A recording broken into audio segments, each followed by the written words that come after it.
Right, hi everybody. So today I'm going to be doing a deep dive on Dune, and if you don't know what that is, you've probably been living under a rock for the last few years, but it's okay. I too live under a lot of rocks. So a general outline for this video, I'm going to be breaking it into 3 parts. First, we're going to talk about the book, the author, the series, that kind of stuff, my personal reading experience, that kind of thing. Heads up here, I do need to talk about some plot points, so minor spoilers. Anyways, second, I'm going to talk about the movies that have been attempted, successes, failures, comparing it to the book. I'll talk mostly about the most recent adaptation. This story has been deemed by critics impossible to put on screen, so there's a lot to break down. And third, I'm going to talk about all of the themes, allegory, politics, environmentalism, why Dune is so important today still. So, to start off, Dune is a 1965 sci-fi novel written by Frank Herbert. In addition to Dune and its 5 sequels, Frank Herbert worked as a newspaper journalist, book reviewer, an ecologist. He did a lot. He had quite the resume. He was in his mid-40s when this book was published, and he passed away at the age of 65, right after the 6th book was published. I believe it was the final one. Dune has been called the greatest sci-fi novel of all time. I don't have a source for that. Great journalist, I know.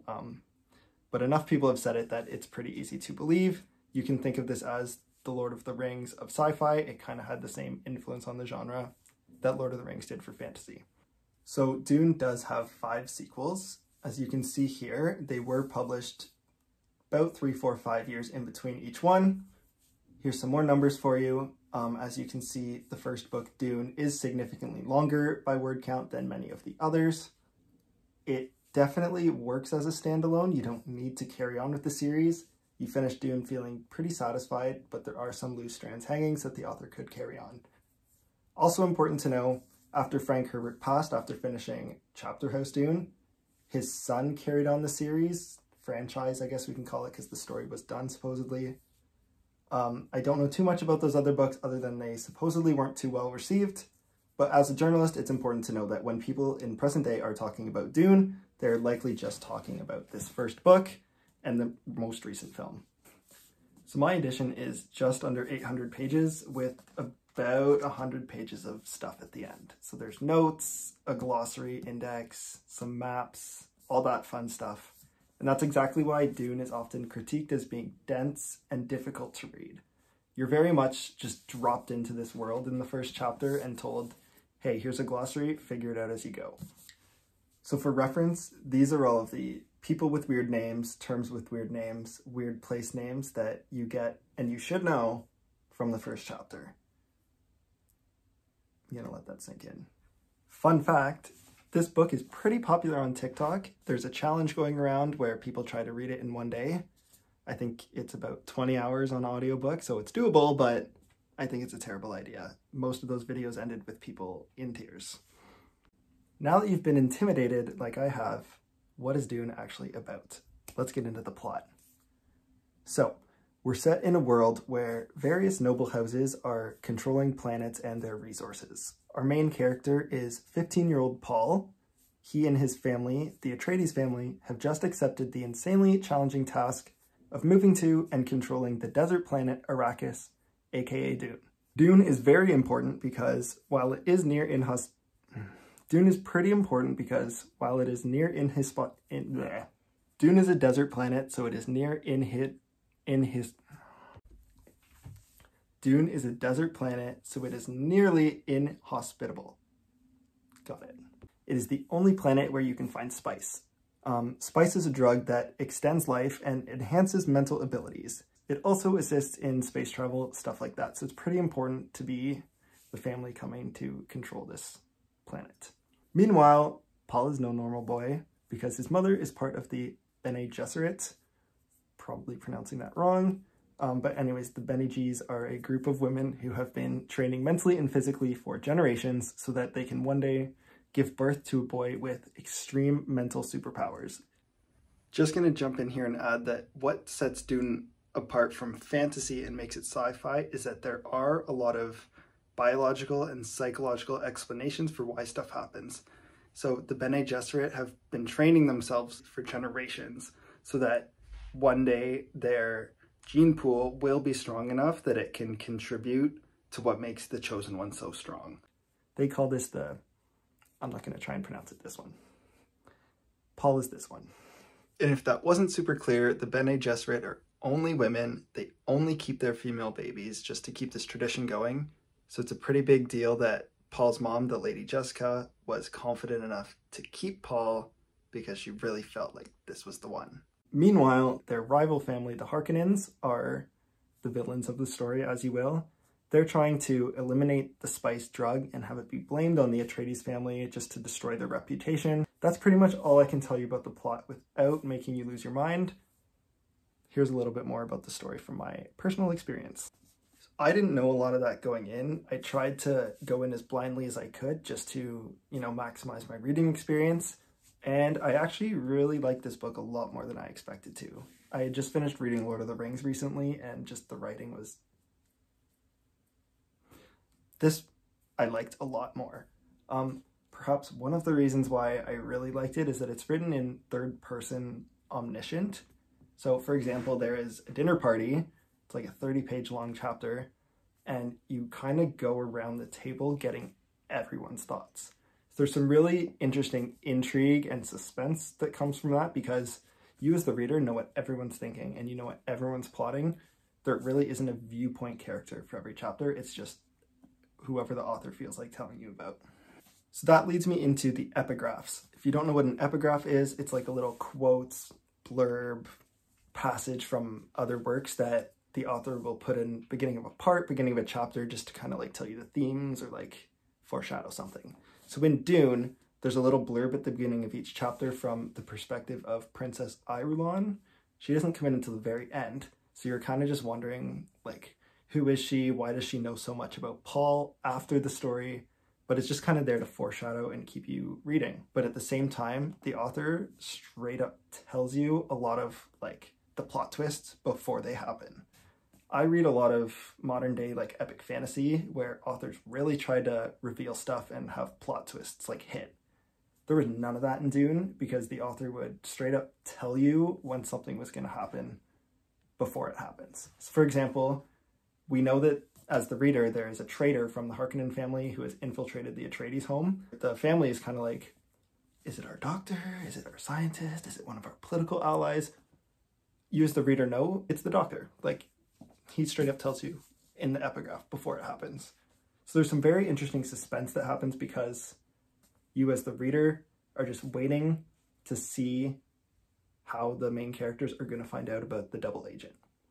Keep that in mind for discussion questions later. Last thing I'm going to mention about the book is that it is told in 3 parts. Shocking, I know. The first part is when all of this like politicking happens, and second part, Paul escapes into the desert. He kind of joins this tribe of people called the Fremen. There's a girl there who he had dreams of. And in the third part, there's a very weird 2-year time jump. I am going to be critical of this time jump though, because it feels really out of place. Paul goes through an insane amount of character development to get to part 3 and to do everything that happens, and you don't get to see any of his growth because of the time jump. Everything kind of comes together in a really interesting and quick way. Without further ado though, let's move on to the movies. So why could this 1965 book possibly be popular right now? Them. So the most recent adaptation for Dune came out in November 2021. This was directed by Denis Villeneuve, this guy, that name, and it is going to be 2 parts. The second movie is set to come out in 2023, same director, same actors, you get it. This particular movie is visually stunning. You could see that there was a lot of money going into the production, the costuming, the music, all the big battles, the action, like it was very well put together. So the story here does follow the book pretty well. Timothée Chalamet, who plays Paul, does a pretty good job of the fear and the unknown of being that like chosen prophesied one. You know, there's a lot of mystery there. He's still kind of like growing into his own. So I mentioned before that the author didn't really leave you many reveals. He was kind of telling you, this is going to happen. There's going to be a betrayal. So-and-so is the betrayer. Get ready. In the movie, you don't get that. So there's arguably a very different experience here for first-time viewers, because when you read the book, you're told who the traitor is going to be, but when you watch the movie for the first time, you have to figure that out yourself. So it's like completely different use of suspense and intrigue, because you're thinking about different things from book to movie, but you're still getting the same story. And you could definitely see that they directed and worked that into being a big plot twist, because they could. So keep that storytelling kind of vibe in mind for the discussion questions after. Now that I'm almost done talking about the movie, I should probably mention Zendaya. So Zendaya plays Cheney, who is the girl that Paul is dreaming about throughout the movie. But there was a bit of like controversy, if you will, because she's only in it for like 5 or 6 minutes at the end of the movie. Like, I've had more screen time in this video than Zendaya did in the entire 2-hour, 35-minute movie. Some people were obviously really upset by this because you've got like billboards and posters and trailers that are really kind of showing, hey, Timothée Chalamet and Zendaya are going to be lovers in this movie. And then you don't really get it. In fact, you don't really get Zendaya at all. So people were kind of pissed. But if you've read the book, I actually dog-eared the page. 458 is when Zendaya comes in, and then the movie cuts off like here. Because then this is going to be part 2. So you shouldn't be surprised. You shouldn't be surprised knowing that there is like another movie coming with the rest of the story. But one of the big critiques for Dune was that it kind of felt like a prologue to people. They said there was a lot of setup and not a huge amount of payoff.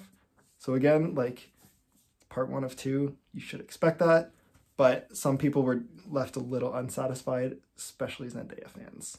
But I mean, she's so busy. Anyways, it's interesting to discuss the advertising there, because a lot of Dune's audience is people in their 40s, 50s, 60s who grew up with these books. So having Timothée and Zendaya, like, you know, really kind of drew some younger people, like people in their teens and 20s, to the theaters, and definitely got that age bracket into reading the book as well. So the last thing I'm going to talk about is the immense inspiration that Dune had on the sci-fi genre. Same with fantasy too, actually. So like, for example, we've got Tatooine in Star Wars, which was heavily influenced by Arrakis, the Aiel people in The Wheel of Time, who are almost carbon copies of the Fremen on Arrakis, as well as a lot of the politicking that happens in Game of Thrones was very heavily inspired by the politicking that happens with the Harkonnens and Atreides families. I can't believe I forgot to record this part, but Dune is very much an allegory for the intersection between the environment and politics. So, for example, spice, the drug on Arrakis that is so rare and so important, is very much symbolic of what it's like for politicians to control oil and water on Earth. So Frank Herbert kind of wanted to explore what it's like for politicians at war to be in charge of something so important. And that's kind of why Dune was so big then, but it's kind of like why Dune is so popular now still. Perhaps the most interesting thing about Dune is that in the sci-fi genre, you usually get a lot of like spaceships and technology and stuff like that. And Frank Herbert deliberately like tried to suppress that. And you can kind of see that he focused on the social and political parts of living in a sci-fi world versus flying around in a sci-fi world. Very last thing I'm going to point out is something that Brian Herbert mentions in the afterword. And that is that Dune is a story that can be read over and over and over again from a different perspective. So you can read this from a religious standpoint, focus on one thing, read this from an environmental standpoint and think about how it like is influenced by our own world. You can read this from a political standpoint and get how it's influenced our own world in a different way. You can just read this as a work of fiction and appreciate it for like the masterpiece that it is. That's pretty much it. So thank you, and let's discuss.